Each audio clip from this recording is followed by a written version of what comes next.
आणि आता लोकसभेचा महासंग्राम त्या संदर्भातल्या टॉप 9 आपण बातम्या बघूया। नाशिकमध्ये दाखल झाल्यानंतर मुख्यमंत्री एकनाथ शिंदे यांच्या बॅगांची निवडणूक अधिकाऱ्यांकडून तपासणी।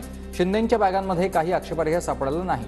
राऊतांच्या आरोपांमुळे शिंदेंच्या बॅगा आल्या होत्या चर्चेत।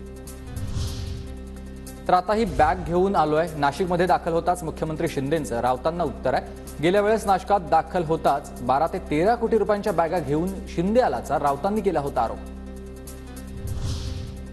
पैसा फेको तमाशा देखो हेच शिंदेंचं काम। नाशिकमध्ये पैसे वाटल्याचा आरोप करत संजय राऊतांचा मुख्यमंत्री शिंदेंवर निशाणा। नाशिकमध्ये शिंदेंच्या रोड शो दरम्यान ठाकरेगडाच्या कार्यकर्त्यांकडून 50 खोके एकदम ओकेच्या घोषणा। तर धनुष्यबाणाचा इशारा करत शिंदेंचं उत्तर।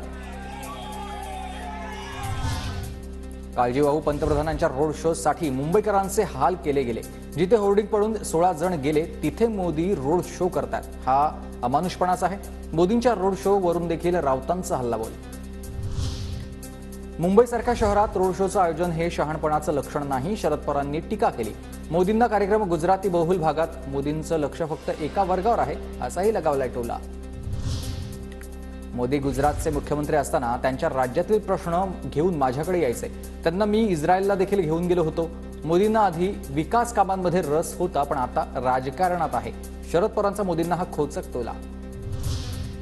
महाराष्ट्राच्या राजकारणात राज ठाकरेंचं स्थान काय? नाशिकमध्ये त्यांच्या पक्षाचं वलय होतं असं म्हणतात, पण मला तर काही दिसत नाही।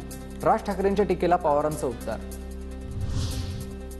अजित पवार महायुतीच्या रॅली सभांमध्ये अनुपस्थित। बारामतीचे मतदार झाल्यापासून अजित पवार आजारी आहेत, शरद पवारांची ही माहिती।